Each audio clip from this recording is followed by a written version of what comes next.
महात्मा गांधी से पहले देश में एक ऐसे महान समाज सुधारक पैदा हुए जिन्होंने जाति पाति, छुआछूत, अशिक्षा, सामाजिक कुरीतियों को खत्म करने और किसानों की स्थिति सुधारने और समाज में महिलाओं को उनके अधिकार दिलाने का उल्लेखनीय काम किया। 19वीं शताब्दी में भारतीय समाज अंधविश्वासी परंपराओं और नवीन विचारों के द्वंद्व में उलझा हुआ था। ऐसी ही विषमता भरे परिवेश में महाराष्ट्र की धरती पर गोविंद राव के घर एक बालक का जन्म हुआ। बालक का नाम रखा गया ज्योतिराव। उनका पूरा नाम ज्योतिराव गोविंदराव फूले था। वैसे उनका असल नाम ज्योतिराव गोविंदराव फूले था, लेकिन ज्योतिबा फूले के नाम से वे मशहूर हुए। जाति प्रथा, पुरोहितवाद, स्त्री पुरुष असमानता और अंधविश्वास के साथ समाज में व्याप्त आर्थिक, सामाजिक और सांस्कृतिक भ्रष्टाचार के विरुद्ध सामाजिक परिवर्तन की जरूरत भारत में शताब्दियों से रही है। इस लक्ष्य को लेकर आधुनिक युग में सार्थक, सशक्त और काफी हद तक सफल आंदोलन चलाने का श्रेय ज्योतिबा फूले को ही जाता है। महात्मा फूले भारत में सामाजिक परिवर्तन की लड़ाई के अगुवा हैं। अपने विचारों और कार्यों की बदौलत उन्होंने पिछड़े वंचित समाज को वर्ण व्यवस्था के भेदभावकारी और शोषणकारी चंगुल से आजादी के लिए निर्णायक संघर्ष का नेतृत्व किया।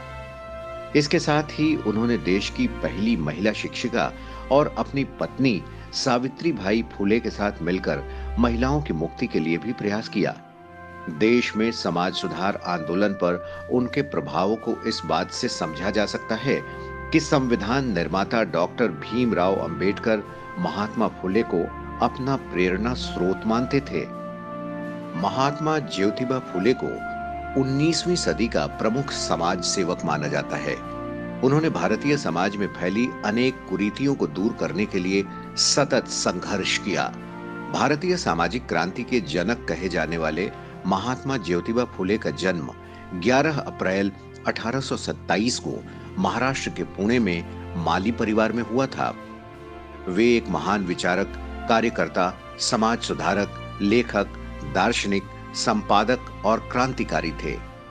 उन्होंने जीवन भर पिछड़ी जाति, महिलाओं और दलितों के उद्धार के लिए काम किया। इस काम में उनकी धर्मपत्नी सावित्रीबाई फूले ने भी पूरा योगदान दिया।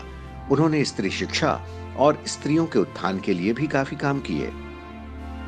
महात्मा फूले का बचपन कठिनाइयों में बीता। महज 9 माह के थे जब उनकी मां का देहांत हो गया। उनका लालन पालन सगुणाबाई नामक एक दाई ने किया। सगुणाबाई ने ही उन्हें मां की ममता और दुलार दिया। 7 साल की आयु में ज्योतिबा फूले को गांव के स्कूल में पढ़ने के लिए भेजा गया। आर्थिक तंगी के कारण खेतों में पिता का हाथ बटाने के लिए उन्हें छोटी उम्र में ही अपनी पढ़ाई छोड़नी पड़ी। स्कूल छोड़ने के बाद भी उनमें पढ़ने की ललक बनी रही। सगुणाबाई ने बालक ज्योतिबा को घर में ही पढ़ने में मदद की। घरेलू काम के बाद जो समय बचता उसमें वो किताबें पढ़ते थे। ज्योतिबा फूले पास पड़ोस के बुजुर्गों से विभिन्न विषयों में चर्चा करते। लोग उनकी तर्क संगत बातों से बहुत प्रभावित होते थे। पड़ोसियों ने उनकी प्रतिभा को पहचाना और उनके कहने पर उनके पिता ने उन्हें स्कॉटिश मिशंस हाई स्कूल में दाखिला करा दिया। सन 1840 में ज्योतिबा फूले का विवाह सावित्रीबाई से हुआ था। ज्योतिबा फूले के काम में उनकी पत्नी ने बराबर का योगदान दिया। हालांकि वो पढ़ी लिखी नहीं थी और शादी के बाद ज्योतिबा ने ही उन्हें पढ़ना लिखना सिखाया। उन्होंने कभी पीछे मुड़कर नहीं देखा। महात्मा गांधी और कस्तूरबा के दाम्पत्य की तरह ज्योतिबा और सावित्री का दाम्पत्य भी बहुत ही मोहक और अनुकरणीय है। उसमें कहीं भी प्रतिक्रियावाद और अंध नकारवाद की जगह नहीं है। ज्योतिबा फूले से महात्मा ज्योतिबा फूले बनने की उनकी यात्रा काफी रोचक और कुछ महात्मा गांधी के संघर्ष और अनुभव से मिलती जुलती है। जिस प्रकार महात्मा गांधी अफ्रीका में रंगभेद के शिकार हुए और बाद में उन्होंने इसे जड़ से उखाड़ फेंकने का प्रण लिया और बाद में उस प्रण को पूरा भी किया, ठीक उसी प्रकार महात्मा फूले जाति आधारित भेदभाव का दंश झेलने के बाद उसके समापन के लिए लड़ते रहे। 1848 में वो अपने एक मित्र के विवाह में शामिल होने के लिए गए थे। विवाह समारोह के दौरान दूल्हे के रिश्तेदारों ने पिछड़ी जाति का होने के कारण उनका काफी अपमान किया। इसके बाद ज्योतिराव ने जाति प्रथा को जड़ से समाप्त करने का संकल्प लिया। उन्होंने तय किया कि इसकी शुरुआत महिलाओं के सशक्तिकरण के साथ करेंगे, क्योंकि उनकी स्थिति और भी खराब थी। उनका मानना था कि जब तक समाज में स्त्रियों, नीची जाति के लोगों का विकास नहीं होगा, तब तक जाति प्रथा जैसी कुरीतियों का समाधान संभव नहीं है। उनका मानना था कि जब तक समाज में स्त्रियों और पिछड़ी जाति वालों का उत्थान नहीं होगा, तब तक समाज का चहुमुखी विकास संभव नहीं है। थॉमस पैन की किताब राइट्स ऑफ मैन ने उन्हें बहुत प्रभावित किया। थॉमस पैन की पुस्तक से प्रभावित होकर फुले सामाजिक न्याय की गहरी समझ विकसित करते हैं और भारतीय जाति व्यवस्था के कटु आलोचक बन जाते हैं। उन्होंने तर्क दिया कि महिलाओं और पिछड़ी जातियों की सामाजिक असमानताओं को संबोधित करने में शिक्षा एक महत्वपूर्ण कारक है।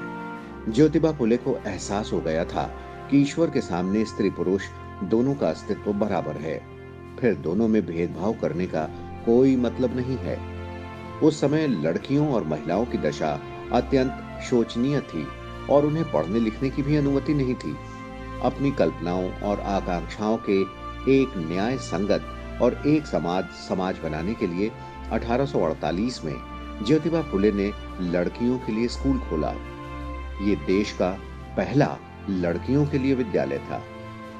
लड़कियों को पढ़ाने के लिए अध्यापिका नहीं मिली, तो उन्होंने कुछ दिन खुद ये काम कर अपनी पत्नी सावित्री को इस योग्य बना दिया। उनकी पत्नी सावित्री बाई वहां अध्यापन का काम करती, लेकिन लड़कियों को शिक्षित करने के प्रयास में एक उच्च अशोचनीय घटना हुई। उस समय ज्योतिबा को अपना घर छोड़ने के लिए मजबूर किया गया। हालांकि इस तरह के दबाव और धमकियों के बावजूद वो अपने लक्ष्य से नहीं भटके और सामाजिक बुराइयों के खिलाफ लड़ते रहे और इसके खिलाफ लोगों में चेतना भी फैलाते रहे। 1851 में इन्होंने बड़ा और बेहतर स्कूल शुरू किया, जो बहुत प्रसिद्ध हुआ। वहां जाति, धर्म और पंथ के आधार पर कोई भेदभाव नहीं था और उसके दरवाजे सभी के लिए खुले थे। लोगों ने प्रारंभ से ही उनके काम में बाधा डालने की कोशिश की, लेकिन महात्मा फुले आगे बढ़ते ही गए। सावित्रीबाई फुले स्वयं इस स्कूल में लड़कियों को पढ़ाने के लिए जाती थीं, लेकिन यह सब इतना आसान नहीं था। उन्हें लोगों के कड़े विरोध का सामना करना पड़ा, लेकिन उन्होंने कभी हार नहीं मानी। इसके बाद ज्योतिबा फुले ने लड़कियों के लिए 2 और स्कूल खोले और एक स्कूल पिछड़ी जाति के बच्चों के लिए खोला। ज्योतिबा फुले का मानना था कि समाज में बदलाव लाने की काम की शुरुआत घर से ही होनी चाहिए। उस समय ऐसा करने की हिम्मत करने वाले वे देश के पहले समाज सुधारक थे। आजीवन वे आस्तिक बने रहे, लेकिन मूर्ति पूजा का विरोध किया। 24 सितंबर 1873 को दलितों और निर्बल वर्ग को न्याय दिलाने के लिए ज्योतिबा फुले ने सत्यशोधक समाज स्थापित किया। वे खुद इसके अध्यक्ष थे और सावित्रीबाई फुले महिला विभाग की प्रमुख। इस संस्था का मुख्य उद्देश्य पिछड़ी जातियों को शोषण से मुक्त कराना था। उन्होंने मूर्ति पूजा का भी विरोध किया और चतुर्वर्णीय जाति व्यवस्था को ठुकरा दिया। इस संस्था ने समाज में तर्क संगत विचारों को फैलाया और शैक्षणिक और धार्मिक नेताओं के रूप में उच्च वर्ग को स्वीकार करने से इनकार कर दिया। सत्यशोधक समाज पूरी तरह से गैर राजनीतिक संगठन था। राजनीतिक सवालों पर बोलना उसमें सख्त मना था। ये महात्मा फुले का जनता पर प्रभाव और अनूठी कार्यशैली थी कि सत्यशोधक समाज को पांव जमाने में देर न लगी। स्थापना के कुछ ही महीनों में मुंबई और पुणे के शहरी और ग्रामीण क्षेत्रों में उसकी शाखाएं स्थापित होने लगीं। कोल्हापुर के शासक शाहू महाराज ने इस संस्था को भरपूर वित्तीय और नैतिक समर्थन दिया। सत्यशोधक समाज की मान्यताएं थी, भक्त और भगवान के बीच किसी बिचौलिए की कोई जरूरत नहीं। बिचौलियों की तरफ से लादी गई धार्मिक दास्ता को नष्ट करना और सभी जातियों के स्त्री पुरुषों को शिक्षा उपलब्ध कराना। सत्यशोधक समाज के प्रमुख उद्देश्य थे पुरोहित, सूदखोर आदि की सामाजिक सांस्कृतिक दास्ता से मुक्ति दिलाना, धार्मिक सांस्कृतिक कार्यों में पुरोहितों की अनिवार्यता को खत्म करना पिछड़ों को शिक्षा के लिए प्रोत्साहित करना, सामूहिक हितों की प्राप्ति के लिए उनमें एकजुटता का भाव पैदा करना, धार्मिक और जाति आधारित उत्पीड़न से मुक्ति दिलाना, पढ़े लिखे पिछड़े वर्गों के युवाओं के लिए प्रशासनिक क्षेत्र में रोजगार के अवसर उपलब्ध कराना। कुल मिलाकर यह सामाजिक परिवर्तन के घोषणा पत्र को लागू करने का कार्यक्रम था। पिछड़ी जातियों को ज्योतिबा फुले पर भरोसा था। इसकी सबसे बड़ी वजह शिक्षा के क्षेत्र में किए गए उनके काम थे। इसीलिए सत्य शोधक समाज को उन्होंने हाथों हाथ लिया। कुछ ही सालों में उसकी शाखाएं मुंबई और पुणे के शहरी, कस्बाई और ग्रामीण क्षेत्रों में खुलने लगी। एक दशक के भीतर वो संपूर्ण महाराष्ट्र में पैठ जमा चुका था। समाज की सदस्यता सभी के लिए खुली थी। अति पिछड़ी जातियां तेजी से उससे जुड़ने लगी। लोगों ने शादी ब्याह, नामकरण ऐसे अनेक अवसरों पर पुरोहितों को बुलाना छोड़ दिया। इसी साल उनकी पुस्तक गुलामगिरी का भी प्रकाशन हुआ। 1873 में प्रकाशित ये पुस्तक आज भी समाज में हो रहे भेदभाव पर खरी उतरती है। दोनों ही घटनाओं ने पश्चिमी और दक्षिण भारत के भावी इतिहास और चिंतन को बहुत प्रभावित किया। महात्मा फुले की किताब गुलामगिरी बहुत कम पृष्ठों की एक किताब है, लेकिन इसमें बताए गए विचारों के आधार पर पश्चिमी और दक्षिणी भारत में बहुत सारे आंदोलन चले। उत्तर प्रदेश में चल रही दलित अस्मिता की लड़ाई के बहुत सारे सूत्र गुलामगिरी में ढूंढे जा सकते हैं। आधुनिक भारत महात्मा फुले जैसी क्रांतिकारी विचारक का आभारी है। अमेरिकी राष्ट्रपति के भारत दौरे के दौरान पूर्व उप मुख्यमंत्री छगन भुजबल ने मुंबई में बराक ओबामा को यह पुस्तक भेंट स्वरूप दी और उन्हें इसका सार बताया। इससे ओबामा भी प्रभावित दिखे और भारत से अनमोल भेंट कहकर इस किताब को स्वीकार किया। महात्मा फुले ने समाज के लिए काम करते हुए अनेक पुस्तकें लिखी। ये सभी पुस्तकें उनके कार्य को गति प्रदान करती हैं। ज्योतिबा फुले ने गुलामगिरी के अलावा तृतीय रत्न, छत्रपति शिवाजी, राजा भोसले का पखड़ा, किसान का कोड़ा और अछूतों की कैफियत जैसी कई पुस्तकें लिखी। ज्योतिबा ने किसानों, श्रमिकों और अन्य सर्वहारा वर्ग की दबी आवाज को उभारने के मकसद से जनवरी 1877 में एक साप्ताहिक समाचार पत्र का प्रकाशन संपादन शुरू किया। उस समाचार पत्र का नाम दीन बंधु था। उन्होंने किसानों और श्रमिकों की संतोषजनक स्थिति और उनकी उपयुक्त मांगों के लिए उन्हें एकजुट होकर संघर्ष करने के लिए प्रेरित, शिक्षित और संगठित किया। सत्य शोधक समाज के आंदोलन में इसके मुखपत्र दीन बंधु प्रकाशन ने भी महत्वपूर्ण भूमिका निभाई। ज्योतिबा के प्रयासों से उन दिनों किसानों और श्रमिकों के हितों की रक्षा और सत्य शोधक समाज के प्रचार के लिए अम्बाल हरि, दीन मित्र, किसानों का हिमायती नामक समाचार पत्र प्रकाशित किए गए। 1882 में तत्कालीन अंग्रेजी सरकार ने हंटर कमीशन भेजा। हंटर कमीशन के अध्यक्ष सर विलियम हंटर थे। ये आयोग भारत में शिक्षा व्यवस्था की दशा और दिशा की जानकारी प्राप्त करने के लिए गठित किया गया था। ज्योतिबा फुले ने हंटर कमीशन के समक्ष लिखित रूप में अपना वक्तव्य दिया। उसमें उन्होंने कई अहम विषयों पर विशेष रूप से जोर दिया, जिनमें ग्रामीण क्षेत्रों के लिए स्वतंत्र शिक्षा व्यवस्था, गणित, इतिहास, भूगोल, व्याकरण का प्रारंभिक ज्ञान, कृषि संबंधी हर तरह का ज्ञान और सामान्य ज्ञान, नीति और आरोग्य को शामिल करना था। ज्योतिबा फुले बाल विवाह के खिलाफ थे, साथ ही विधवा विवाह के समर्थक भी थे। वे ऐसी महिलाओं से बहुत सहानुभूति रखते थे जो शोषण का शिकार हुई हों या किसी वजह से परेशान हों। इसीलिए उन्होंने ऐसी महिलाओं के लिए अपने घर के दरवाजे खुले रखे थे जहां उनकी देखभाल हो सके। इसके साथ ही विधवाओं की शोचनीय दशा को देखते हुए उन्होंने विधवा पुनर्विवाह की भी शुरुआत की और 1854 में विधवाओं के लिए आश्रम भी बनाया। पति के गुजर जाने पर विधवा हुई महिलाओं का मुंडन कर दिया जाता था। इस अपमानजनक प्रथा के खिलाफ उन्होंने एक ऐसे आश्रम की स्थापना की जिसमें सभी जातियों की विधवाएं सम्मान के साथ रह सकती थीं। उन नवजात शिशु कन्याओं के लिए भी एक घर बनाया जो अवैध संबंधों से पैदा हुई थी और जिन्हें सड़क या कूड़े पर फेंक दिया जाता था। साथ ही उन्होंने नवजात शिशुओं के लिए भी आश्रम खोला ताकि कन्या शिशु हत्या को रोका जा सके।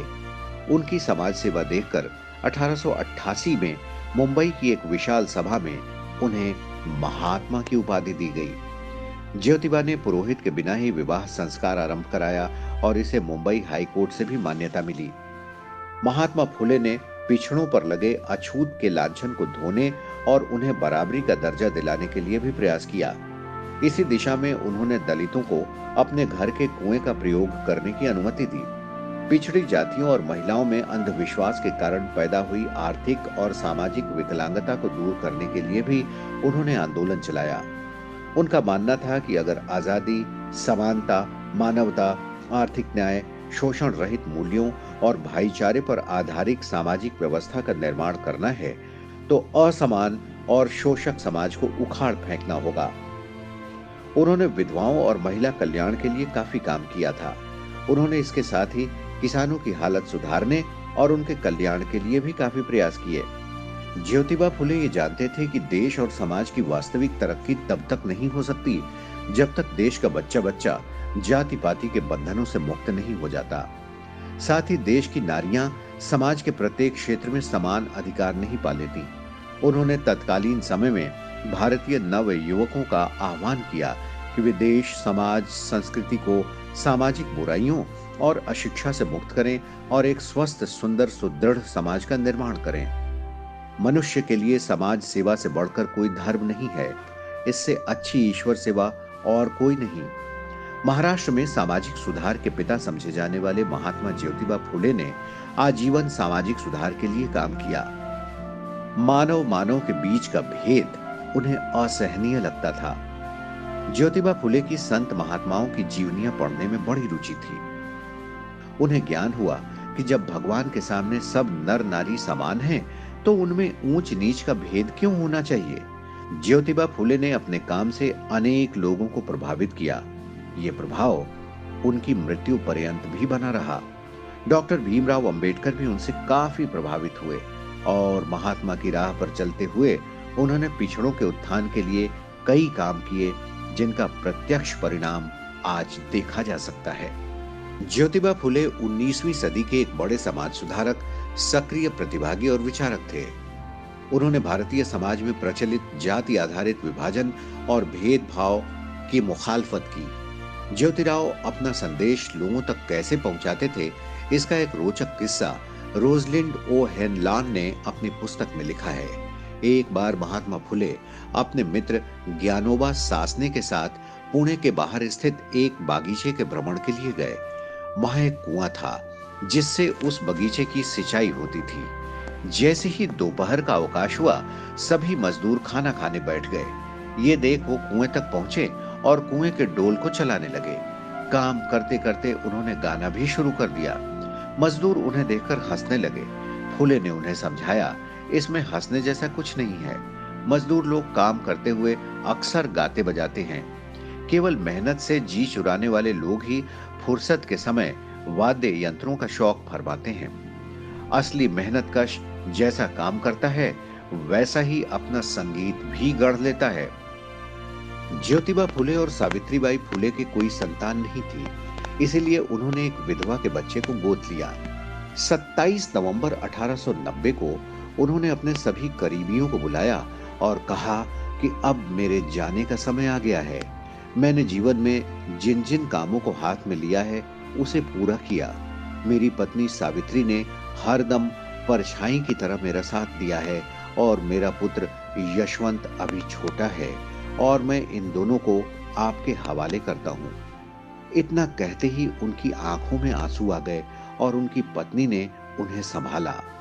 28 नवंबर 1890 को ज्योतिबा फुले ने नश्वर शरीर त्याग दिया और इस तरह एक महान समाज सेवी इस दुनिया से विदा हो गया। उनके देहांत के बाद सावित्रीबाई फुले ने सत्य शोधक समाज की बागडोर संभाली।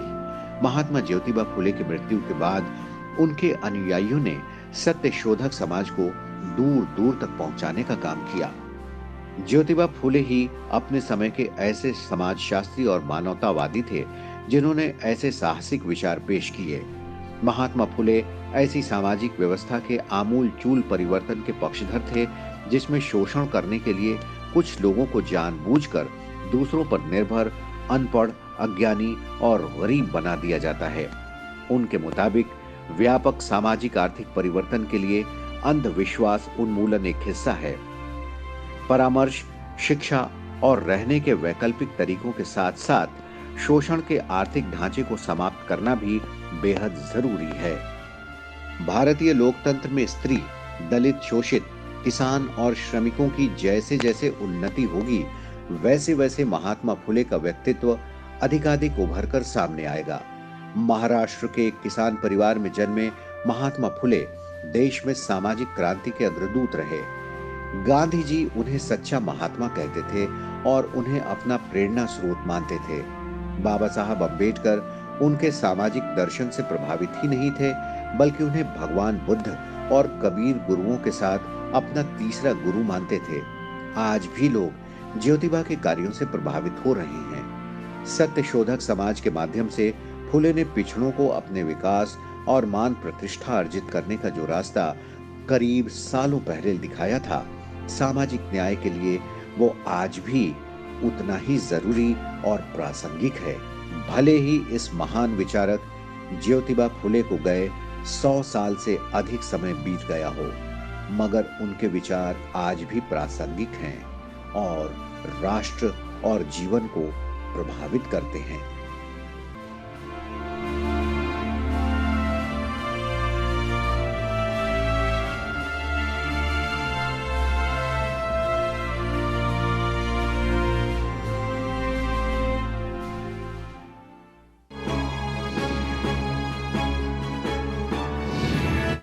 लाइक करें, फॉलो करें, सब्सक्राइब करें।